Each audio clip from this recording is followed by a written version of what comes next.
ભાવનગરના સૌથી મોટો શેત્રુંજી ડેમ ફરી એકવાર છલોછલ થયો છે।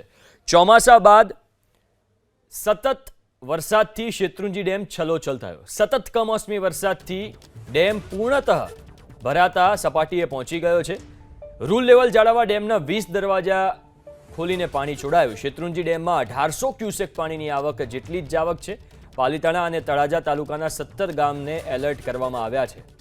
સામાન્ય દિવસોમાં ચોમાસાની સિઝન હોય ત્યારે આવા સમાચાર સાંભળવા મળતા હોય છે, પણ કમોસમી વરસાદ એટલો વરસ્યો છે કે ભાવનગરનો સૌથી મોટો શેત્રુંજી ડેમ ફરી એકવાર છલોછલ થઈ ગયો, છલકાઈ ગયો। ચોમાસા બાદ સતત વરસાદથી શેત્રુંજી ડેમ ભરાઈ ગયો છે।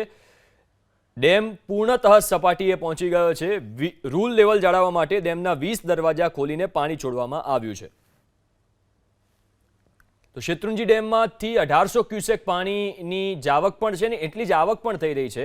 પાલીતાણા અને તળાજા તાલુકાના જે નીચાણવાળા 17 ગામો છે એમને એલર્ટ કરી દેવામાં આવ્યા છે, કારણ કે પાણી છોડવામાં આવી રહ્યું છે। સ્વાભાવિક છે કે આજુબાજુના વિસ્તારોમાં પાણી આવી શકે છે, જેના પગલે આટલા ગામોને એલર્ટ કરવામાં આવ્યા છે। રૂલ લેવલ જાળવવા માટે ડેમના 20 દરવાજા ખોલવા પડ્યા। ચોમાસા બાદ સતત જે કમોસમી વરસાદ વરસી રહ્યો છે, જે સતત માવઠાઓ આવી રહ્યા છે, એના કારણે આ સ્થિતિ સર્જાઈ છે।